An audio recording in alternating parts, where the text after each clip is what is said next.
Tēnā koutou katoa, ko Rachel Reef, toku ingoa, korate koramato whakatū. Nā mahare mai. Welcome to this ordinary meeting of Nelson City Council on Thursday, the 22nd of September 2022. I'd like to start today's meeting with a remembrance for Queen Elizabeth II. We'll take a moment to reflect on the recent passing of Her Majesty Queen Elizabeth II on the 8th of September 2022. We join New Zealand and many others in mourning the loss of our longest reigning sovereign and in sending our condolences to the King and his family. She lived and reigned during a time of almost unprecedented social and cultural change. Throughout significant shifts in global structures and relationships, she remained unwavering in the dedication to duty and service made as a young woman. She brought dignity, commitment and courage to her work and the role she held for 70 years. Please join me in a minute's silent reflection and remembrance as we honour the life of an extraordinary woman, and we will follow that by karakia e tū.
Thank you. Nau mai te ao awatea uhia mai tō a ki tēnei mauri ora. Uri ia te pō, uri te pō a ngū ki tua, kai te tui, kai te rarama, ura mai te rā. Uru te moata tōtoro te pūina tākiri te puata kai pō. Hira mai te haiata ki tēnei tauira te onga o tēnei manawa ora. Te aro ake nei ki te tūramarama te ai o nuku te pūtake rongo. Te hau angi e tai a io nei i ngā koro puta o te ihu nui o te ihu ro tama ihu ngongo. Hau tā kiriata ka ao a kawātea. Nau mai e te ao kawea mai ngā hua o tēnei rā, hei wakamatau atu, hei wakamatau mai. Nau mai tau mai whakapū mautia, te hau oranga o tēnei hau tū tāngata. Ngā tōpito o runga o raro o roto o waho o tēnei piringa, o te mauri matatū, o te ngākau ohoho, o te inengaro o wai tua wakahere. Tūpakari e rangaia e te uri pāroa, tītoko nā kia eke atu ki tau painui, o piki te ora, o piki te kā, o piki te māramatanga. E rongo e wakairi ia, tūturu uti wakamaua kia tīnā, tīnā, hui e. Kai kia. Kia ora, ngā mihi nui, whaipania. Thank you for your karakia. Welcome to everyone to our council meeting today. And it's a real joy to see people in our public gallery. I have so missed not having a gallery. I know we all really enjoy having the public as part of our meetings. We're here to serve the community, and so to be able to welcome back the public gallery is a real joy. I have missed it over the last 2 years. Today we start a meeting that is going to continue over the next few days. We have a few formalities to undertake, and then I just want to set the scene for today's meeting. I have not received any apologies for today's meeting. I'm not aware of any apologies. None have been received. I will welcome all of you who are joining us on Zoom, tēnā koutou, to our councillors. I will say to those of you on Zoom that we'll be operating the meeting in the format that we used for in person. So we'll be taking morning tea, lunch breaks. We won't be taking the breaks on every hour. So if you need to take a break, please just turn off your camera, have a stretch, whatever you need to do. So that's fine, just as long as you let the governance advisors know that you are leaving the meeting. Kia ora. Thank you. So welcome to kia ora, Ruth. Thank you so much for joining our meeting today. It's such a pleasure to have youth councillors at our meetings. It's a special part of our tikanga at Nelson City Council, so kia ora and welcome. To all of the elected members, welcome to you today. Normal procedure is in place for those on Zoom, using our live streaming protocols as always. We have a message that I need to read to you all as part of our election processes. So this applies to anybody who is in the chamber today. So as we move further into the pre-election period, I'd say we're right into it now. I'd like to remind all elected members that these meetings are for the transaction of council business only, and no electioneering may take place on behalf of yourself or any other candidate. Council time and resources may not be used to promote any campaign, and should this occur, it will be addressed by our electoral officer. So you've heard that that briefing on many occasions now. I have also extended an invitation to all of the candidates who are standing for election to say to them if they wanted to come in and sit in the public gallery today, they were most welcome, or any of the days where we're meeting. I think it's really important that people who are standing for election have the opportunity to actually come into the chamber, experience what it is like to sit in a council meeting. And unfortunately, because of COVID restrictions for the last couple of years, those opportunities have been seriously restricted, which is unfortunate. So we sent out a special message earlier this week to say, if you want to come in, you're most welcome at any point during the proceedings, except of course when we are undertaking confidential business. The order of business has been set out on your agenda sheet, and I'll try my very best to stick to that order, but we'll see how we go. We've got many people joining us for the meeting, and so if we need to change the order, then I'm sure we'll do our very best to accommodate that. I just want to start today's meeting with a little bit of reflection to say that this is a meeting, this meeting is set up with two contrasting elements. It is about endings and beginnings, and personally it is the end of my journey at Nelson City Council as part of this group. The meeting also marks the end of our particular council membership. It's going to be significant change at the next for the next council and during the election. So there are 6 of us who are retiring from our roles as elected members, and we will have a special acknowledgement later next week for your service. But I just want to also acknowledge that there will be new beginnings, a new council, a new chief executive, and a constantly evolving environment. So Pat, I want to acknowledge your service to Nelson City Council as well, and we'll certainly be acknowledging that later next week. You have a little bit longer to go in your journey than those of us who are standing down at the election. So our task today is about tidying up some things. And you've got some mountains to climb to complete this meeting. We're going to be meeting over several days. It is a very large agenda. It is an important agenda because we need to make sure that we are passing the baton forward to a new council, to a new chief executive, and we need to focus on the critical issues in front of us. I think it's important that the business that we have worked on over the last few years is able to be concluded. But the critical factor in you deciding whether you can do that will be whether you feel you have the information you need to make good decisions, because fundamentally our process relies on good quality information to then make decisions. So you'll need to test that information as we go through the agenda. But what are the core issues? Why are we here? We're here to support the social services within our city, looking after those who need our assistance in an effective and compassionate manner. We look after community infrastructure and we develop community infrastructure, important facilities such as our libraries, our parks, our reserves, our community partnership engagements. And those matters need to be more than political footballs if they are to thrive. We support and develop physical infrastructure to keep our public, our community and our environment safe. And we have a strong focus on climate change. We're addressing a changing operating environment, changes with government legislation, Three Waters, RM reform, the future for local government.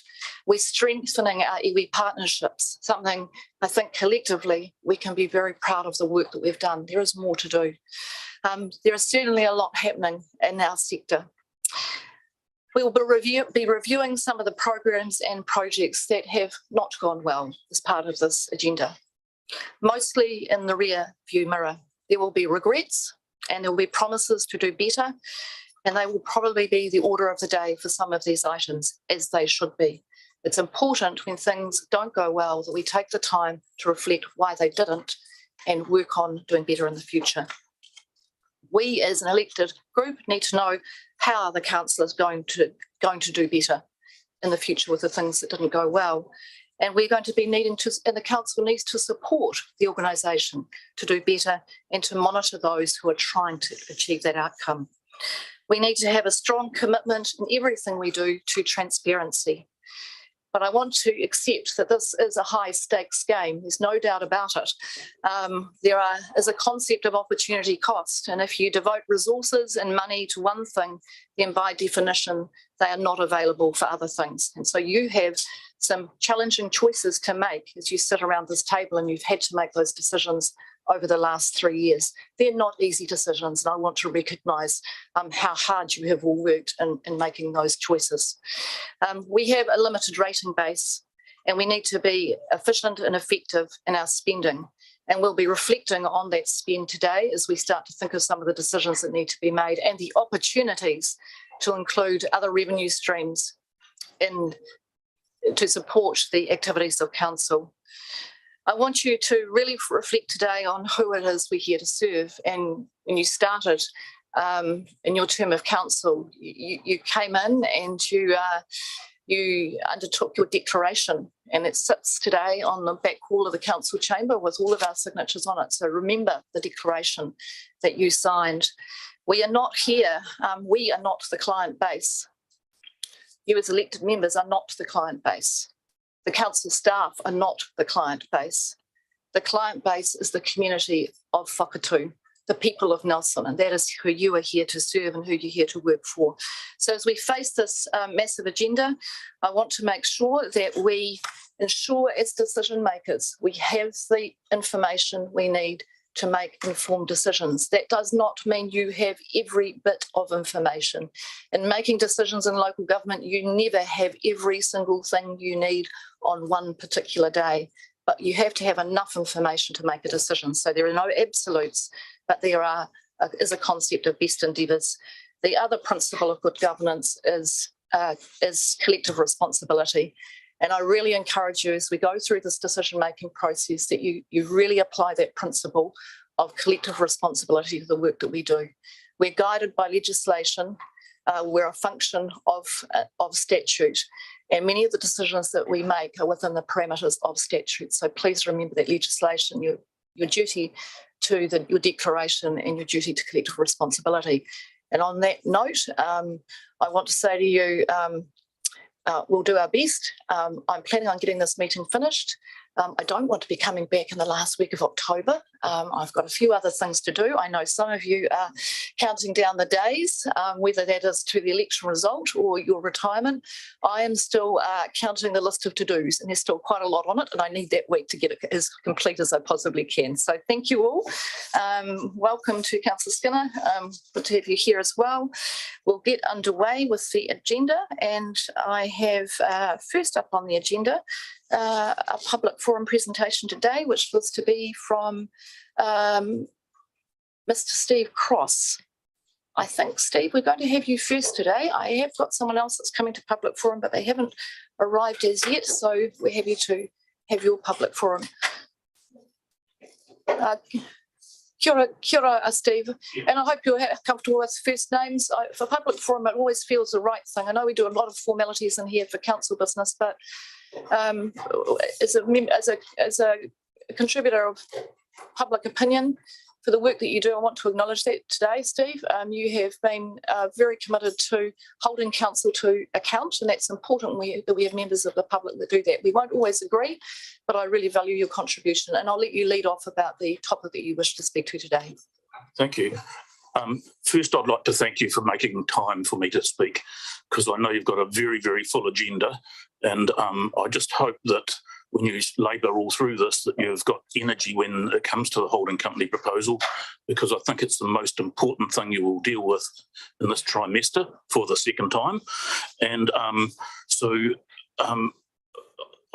do find it somewhat ironic that amongst the stuff that you're looking at over the next few days is the Green Meadows report.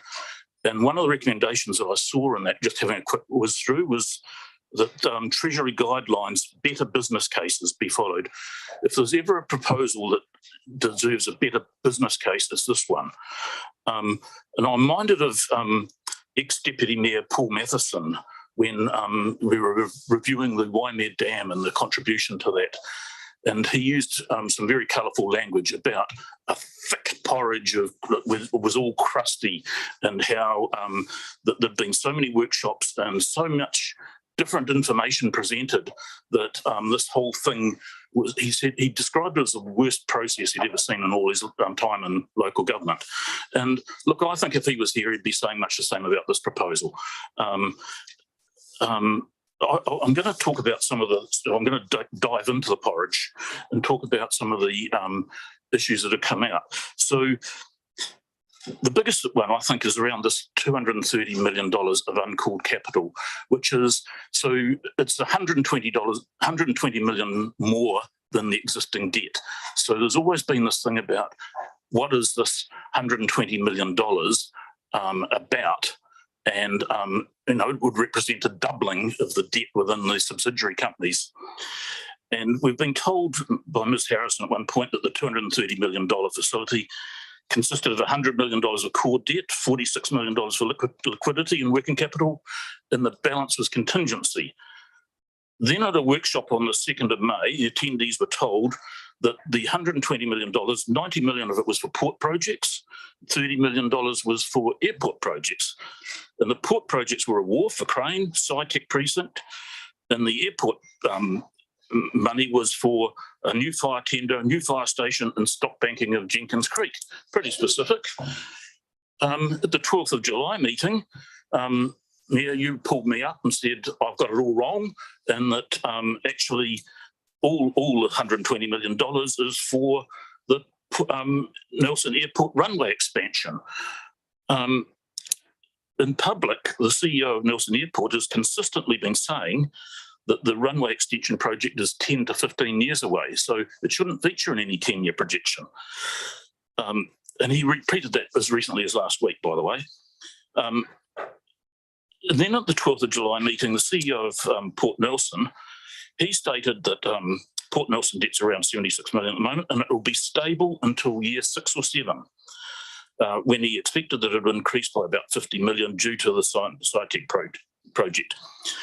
The very same time that he was telling you that, his board, within days, literally within days, his board was approving a new statement of intent, which contained $40 million of new debt within the next 3 years. Now, how do you reconcile that when you get a statement that has showing this expenditure way out, and then the SOI comes in and it's in the next 3 years? So the debt profile that you're given is nothing like what it seems to be out there, but no one knows. That's the thing. It's just been such a mishmash of misinformation, and so and look, I'm not going to go much more detail on that whole porridge area. But my biggest issue with the proposal is how simple consultation on the holding company structure, and this was about, do you like option A or option B? And it's like one was a full operation, one was a full merge, but they were all relatively simple. But it morphed into being an endorsement of a funding strategy for the subsidiaries, which involves ratepayers guaranteeing large amounts of debt. And the $230 million of uncalled capital never featured anywhere until the second JSC meeting, and it was sprung on everyone, caught everyone by surprise. And there have been no alternative funding options presented for consideration. So this one's just come in and it's all like flowing under the radar. And there are plenty of other funding options that don't involve rank privatisation. You're being driven to lock into a funding strategy without considering alternatives, such as strategic alliances or co-investment. There's a whole lot of others there that I could talk about. I love living in Nelson, but the one thing I've never got used to is Nelsonians' resistance to change. The proposal in front of you is merely a more entrenched version of the status quo. And that is increasingly being shown to be an anachronistic management and governance model. And I think, and I'll give you some good example on that. One day, I'm sure the Harvard Business School is going to do a case study on Port Auckland and Port of Tauranga. And both are located reasonably close to each other. Back in 1992, Port of Auckland was paying a dividend 4 times what Port of Tauranga was. Today, Port of Tauranga is an outstanding success and Port Auckland is a disaster. It's a cot case. It is financially bad, but the ex-CEO is being subject to a criminal prosecution for health and safety breaches. It was operationally really bad, and it was being run under the guidance of a holding company, Auckland Council Investments Limited, ACIL, which was disestablished in 2018 because Auckland Council felt that they did not have enough control. In the words of Phil Goff, ACIL kept the port at arm's length from council oversight. So, but the real issue here is Port of Tauranga. Anyone who back then when it was floated, the analysts were saying, "Oh, it's not a very good deal. Port of Auckland's going to blow them away." If you'd invested back then, you would have a 50-fold increase on what your investment was. It has been an outstanding performer, one of the best ever on the stock exchange. That figure comes from the late, great Brian Gaynor. And the model that Port of Tauranga's got, the Bay of Plenty Regional Council still owns 64% of it, but they sold some down and they brought in world-class expertise. And Gaynor says the reason why Port of Tauranga is such a success comes down to good industrial relations, a strong board, aggressive senior management, and a well thought out and executed growth strategy. Now, that is complete. Their governance model is a complete different from this old council-owned entity which you're embedding through this whole process. You're embedding something which is an anachronistic model. There is overwhelming evidence. Okay, that's 8 minutes, is it? And I'll give you another example. Some of you will be old enough to remember what Wellington Airport used to be like when it was an old tiger moth factory. And it was an appalling place to go to visit and go transit through. And then with a bit of controversy, there was a sell down by Wellington City Council and Infratil came in. And today, I mean, Wellington Council could never afford to put money into this. And it never took any dividends out of it either. It was such a badly run entity. Today, even with a reduced shareholding, Wellington City, just pre-COVID, was pulling $10 million a year of dividend out of it. And I think everyone would agree Wellington Airport is a pretty nice place to go through now. So that's what happens when you bring in some external expertise. You're closing off all other options. Port Nelson is going through a major strategic review at the moment. It's coming up with a 15-year plan. I'd like to see that. And I think that's the time when you actually have a discussion about how you fund the businesses going forward, because they're capital intensive. They're going to keep on drawing on ratepayer debt, and it will impact on your credit rating sooner or later. You can't just keep on loading up with ratepayer guaranteed debt, and it does get taken into account by Standard & Poor's, and expect things to stay the same. So I guess what I'm saying is the timing's wrong. You're putting the cart before the horse. You should actually be waiting until a full strategic review is done by Port Nelson, and hopefully they'll present a far better thought out plan with financials and with ratios and with benchmarking and all those things that people would normally do when they're looking for more money, rather than just some arm waving. I think that'll do me. Oh, by the way, one other thing, sorry, the costs. I'm hoping that this council will act in the shareholder interest and go through the costs that have been claimed by P&L and fine-tooth comb, because some of them aren't valid. Thank you. Thank you, Steve. Thank you. That concludes Steve's public forum. Thank you for coming in to present. We'll take on board the information that you've provided. Steve has sent me an email. Are you happy for me to circulate that email to the elected members, Steve? The commentary, you just did some commentary there around the costs. Yeah, sure. Thank you. Okay, thank you.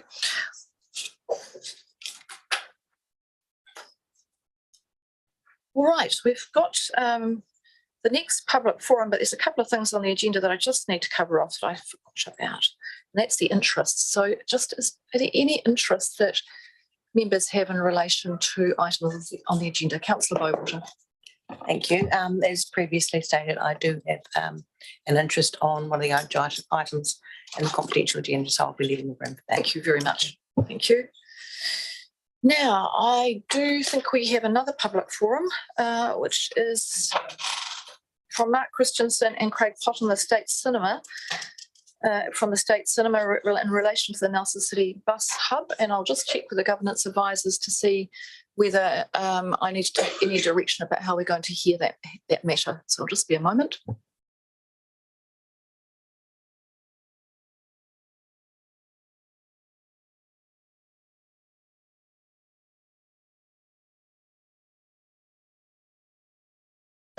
Right, well, we're just doing a little bit of checking on the format for public forum. I think we'll just do the minutes. So we've got the minutes from the 30th of minutes from 25th of August, and I'll do those, then I'll just come back to Councillor Sanson unless it's a question on the minutes. Is it a question on the minutes, Councillor Sanson? Only that I was going to say I put my hand up during the interest, just that apologies. For the 11th of, it's okay, for the 11th of August minutes, I'm not sure whether I should step in or out, so I'll just probably step out for that. All right, thank you. I don't think you have an interest, but that's fine. You're taking your safe course of action, so that's absolutely fine. So let's do the 25th of August, pages 30 through 46. Are there any corrections? Moved by Councillor Courtney. Do I have a seconder for those minutes? Thank you, Councillor McGurk. There are no corrections. Yes. Councillor Eager is noting a correction. If you could just use your microphone. I cannot read. Yeah, just on page 30, just where it says held in the council chamber, there's just a typo. It says held in the council chamber, Civic House, 12 Jul 110. All right, well, that's correction. A very minor typo that I only just noticed. Thank you. All right, I'll put the motion. All those in favour? Aye. That's carried. Thank you. Now we'll move on to the item confirmation of minutes 11th of August, and note that Councillor Sanson is sitting back from that item. Do I have a mover for that? Thank you, Councillor McGurk. And anyone to second? Thank you, Councillor Brand. No debate. I will put the motion. All those in favour? Aye. Against? That's carried. Thank you. Now we're going to come back to public forum, and I'll just take some advice on the format for the public forum.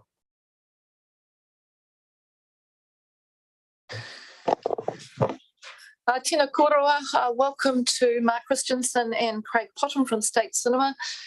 Welcome. I'll invite you to join the meeting. You're going to commence your public forum in public, but there are some matters that relate to commerciality, and then we will let you wish to raise with elected members. So we will have to move into confidential business for that discussion. So welcome. Please come and join us in the meeting. Kia ora. I'll be guided by you, Craig and Mark, when you're ready to go into confidential. So just let me know, and then we'll do the appropriate resolutions.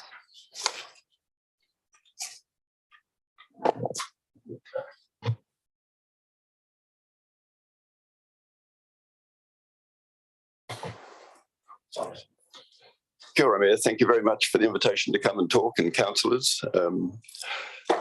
And sadly, I have to talk about something that really does feel as though we have not been adequately consulted on in terms of the car parks across the Miller's Acre. And it does kind of feel like a bit of a kick in the guts on top of a whole lot of kick in the guts, is that not only us as retailers, but other retailers I know have felt. And none of them are necessarily of your making per se, but they're just the context that we're in from an economic perspective in the last few years. So just to give a few examples of what we've gone through as the State Movie Theatre over there, the largest independently owned movie theatre in New Zealand. Many of them, of course, have now just gone to the chains. First, we had earthquake strengthening, and we've spent a huge amount of our savings that we've been able to make during the good years in a biblical fashion. We've put it aside in the good years, and then we've spent it all on earthquake strengthening in excess of $3 million. Then, of course, COVID came along just when we thought we were getting on top of that. We've got most of our strengthening done. We've probably another $500,000 to go. COVID, of course, knocked everyone very, very appreciative of the government subsidies. Without them, we would probably not have got through like so many other businesses. Nevertheless, it did knock us, and it knocked our industry in a very specific way, which is that the Americans decided not to release product because their theatres were closed because of COVID. So suddenly they decided, in their infinite lack of wisdom, that they would stream these big films that had cost so much money, or keep them back like James Bond for several years after they'd finished the product. They actually have slowly started to release them back into the movie theatres, realising that it was a mistake, that they didn't get the cream off the top with the movie theatres. And that really hit us. The best example is Mulan, the New Zealand film, $300 million spent in New Zealand to make that film. Nikki Caro, one of our great directors, and we couldn't even show it at the State. I mean, an appalling situation where people would have come along just to see what it looked like at Linda's Pass made into China, so, which it was. But that happened. We had some things, of course, to address that we felt we should address, like living wage, but we couldn't put our tickets up to the same extent that we were incurring these costs. And then, of course, Omicron hit. And Omicron was the worst of all. That was the one that really knocked us, and I know, talking to other retailers, that it really knocked them too. So we thought we've got over that. We've got a period where we can see we're going to come out of masks, and a new theatre went up in Richmond. And we know that there is a pleasant rivalry in retail between Richmond and Nelson. And we had done a lot of studies over the years. 2 movie theatres of the complex that we have and the quality that we produce in Nelson has never been an easy option to make money for either of them. And that remains the situation, if not worse now than it was. So all of those hit us time after time. And then the council came along and said, we had 120 car parks out there in Miller's Acre when we started. Part of the deal that we can, build on our 100% of the land, and that the council will provide parking nearby, part of the resource management plan of council. We had 120 car parks in Miller's Acre. It felt very good. Then a information centre was built, so we lost 40 or so car parks. Then over the road here, a bike stand was built, and we lost another I think 12, 13 car parks. It doesn't sound big numbers, but when you convert it into tickets in the theatre, it really is. And now we're being hit with losing another 41 car parks. Now, I want to be clear that as individuals, Mark, myself and my brother who own the theatre, we want to see the centre vitalised. We want to see people coming in buses. We want to see people on bikes. We want to see it greened. We've got no problem with those principles and moving as far as possible towards those laudable ideals in the climate change context for sure, but just in terms of getting people moving and having a vibrant city centre. But, and it's a huge but, if we move too fast, we won't be able to sustain it. We will not be able to keep going. And that is what's really hurting us at present, and why I would like to go into confidentiality after open questions, just to talk around the economic conundrums of what you do when you've run out of your savings, if you've got a big company that employs a lot of people. So we know the inner city is in trouble. That's pretty much the same from here to Auckland, apparently. We all want to see it vibrant. We believe that the state cinema provides a powerful incentive for people to be in this end of town and to have an enjoyable experience. We'd love to keep it going. We would like more than 1 week consultation before you make a decision. That seems to me, on something this big, a little bit hasty, a little bit over the top. We did submit for a week in March. We got a reply from the staff that didn't alter any of the points that we've made, were not taken into account.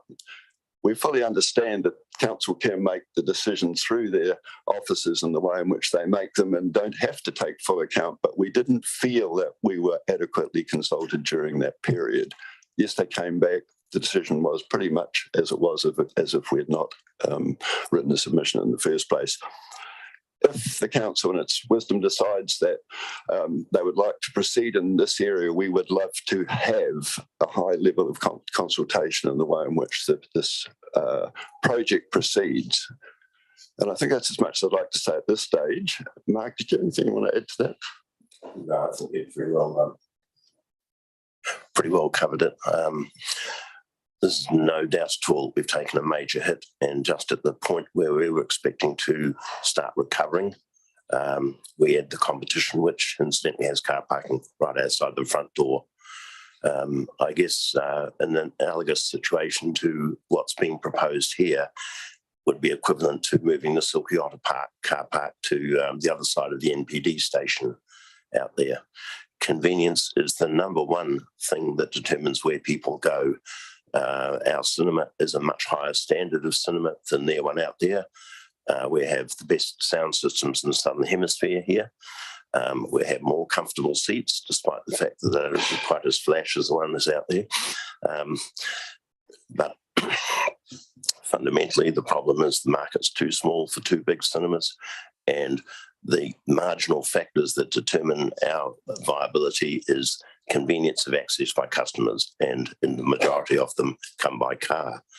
I might add that people going to the cinema generally come in groups, and they usually come in full cars, not individual cars.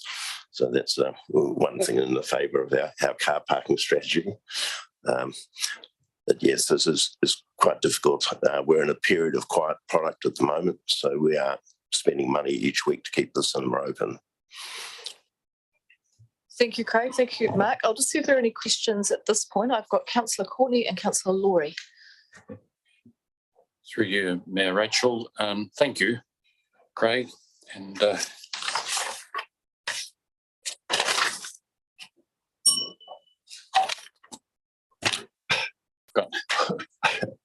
Mark. Thank you, Craig and Mark, for your presentation today. A couple of questions, really. What does your what is the tipping point for you? Is it the 40 car parks that we're talking about, or is it financial? I mean, does your business sink or swim now on these 40 car parks at Miller's Acre being taken away? I think of it as the straw that breaks the camel's back. I checked last weekend. The Silky Otter car park was full. Our car park was full. Miller's Acre was full. And this was at 2 p.m. on Sunday, so much of the rest of the town is less active at that point of view. So even though we didn't go around and ask each car what the occupants were doing, it's fair to assume that many of them were at the movie. I mean, I would say the same sort of answer as Mark, which is no, of course not. 40 car parks won't kill a big cinema like ours, but on top of the fact that we started with 120 and we're going to end up with 21, and the convenience of it and the loss of that, it's definitely militating against us on top of all the other issues which I've outlined. I mean, I suspect that in 1992, when we were looking at the viability of various sites, and we looked at 5 different sites around Nelson before we settled on the state, if we'd had any idea that we might lose the car parking in Miller's Acre, we would have gone to another site. Thank you. So just a follow-up question, if you could allow me, Rachel.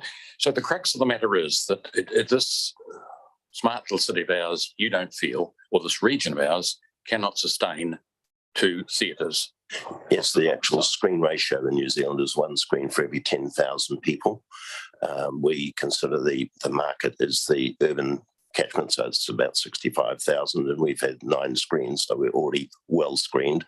Putting another 8 screens into that market is definitely over-screening the market. I'm sure the other guys are feeling possibly more pain than us because they've got a great debt level and we don't at this point. Thank you. I mean, I would just have a slightly different nuance to that. I mean, it may well be that potentially both can survive with lesser profits, but that's something that, like a lot of business, and my father taught me, is you cannot predict the future.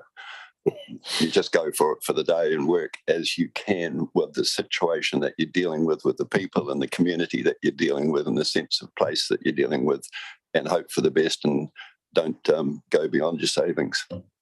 Thank you. Thank you. I'll move on to Councillor Laurie and then Councillor Eager. Thank you. I've got a few questions. And then we're going to if go into it's- confidential. I've got a few questions if it's okay, Madam Mayor.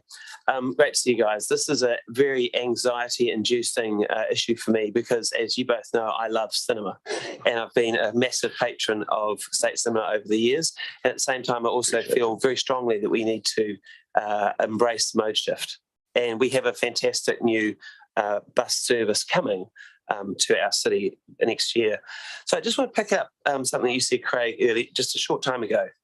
You said we started at 120 car parks and we've ended up with 21. But that doesn't include Wakatu Square, which is a very short walk from State Cinema. And in this rundown you've given us of your concerns, you talk about how we're removing 2/3 of the accessible car parking to State Cinema, and you're talking about the loss of convenient parking at Miller's Acre will be the straw that finally breaks the camel's back.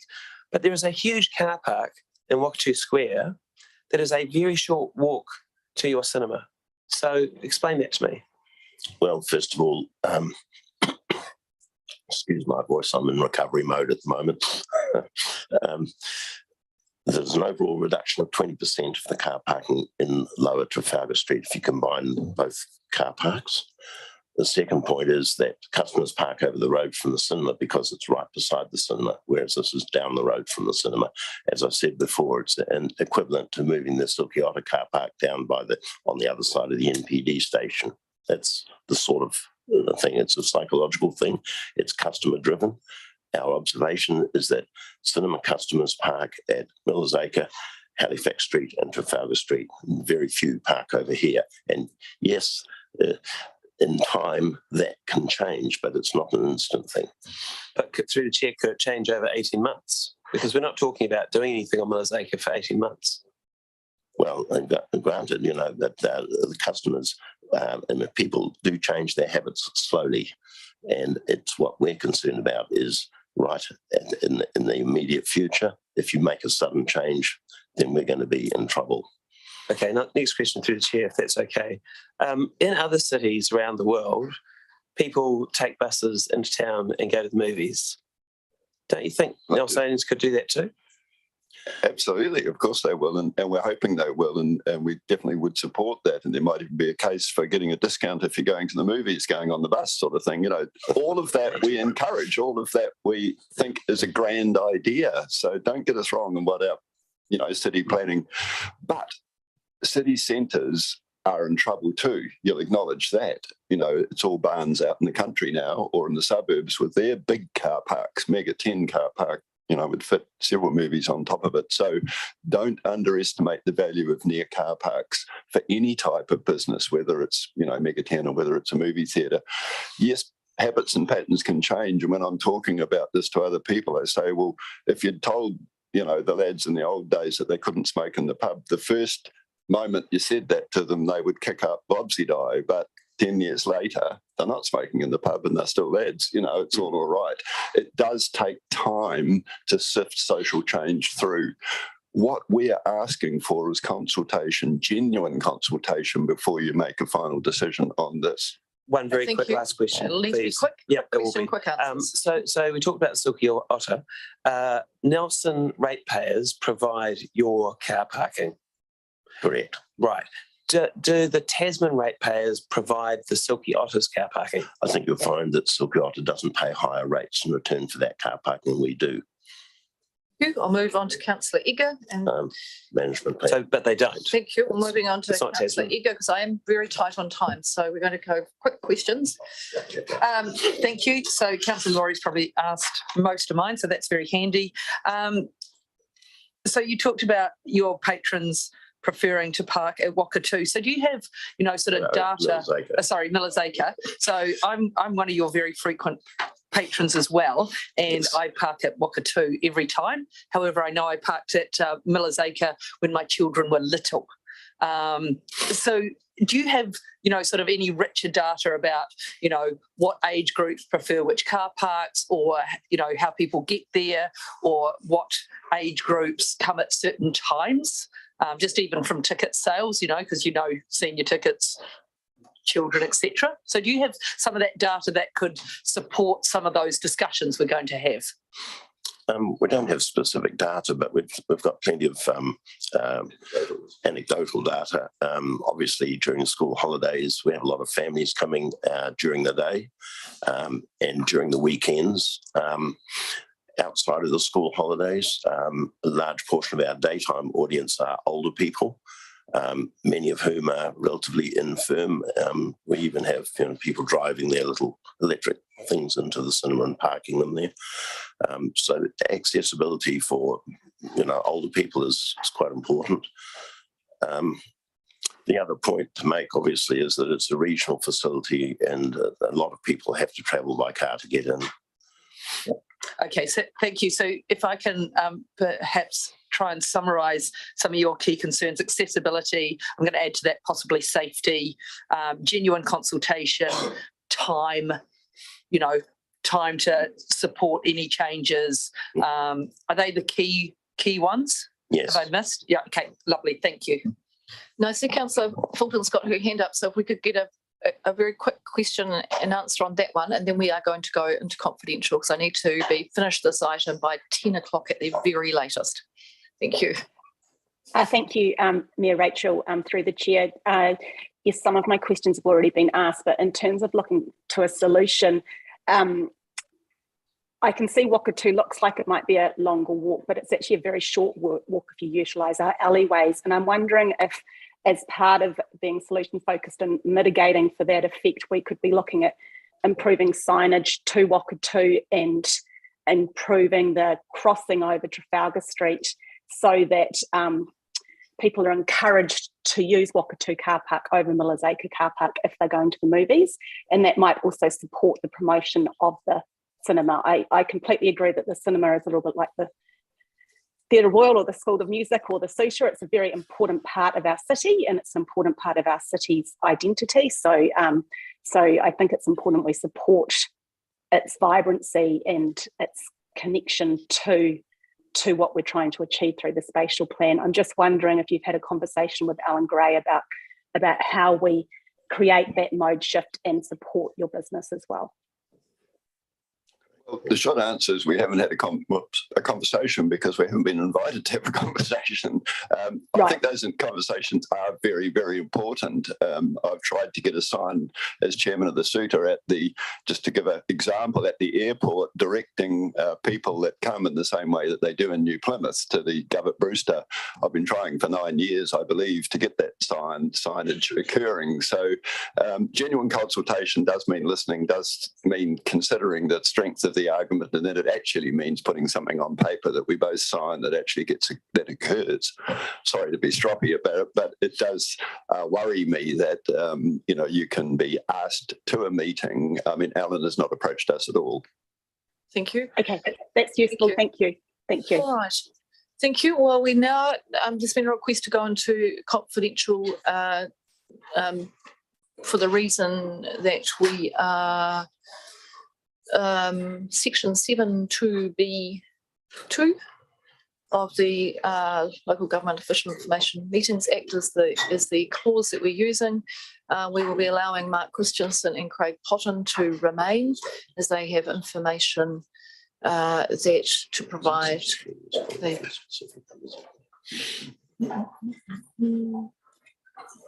They have confidential information to provide to council for their public forum.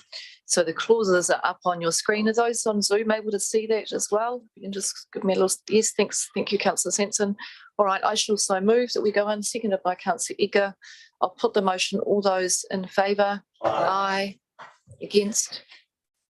It's carried. It'll just be a moment while we stop the live streaming, so we'll let you know when we've done that. Do you need to check on what's on Zoom, but they can't be seen? And I'll just check with the people on Zoom. Are you in a place where you cannot be overlooked or overheard? If you could just do the tick function or thumbs up. Thank you, Rachel. And I'll just have to scroll down for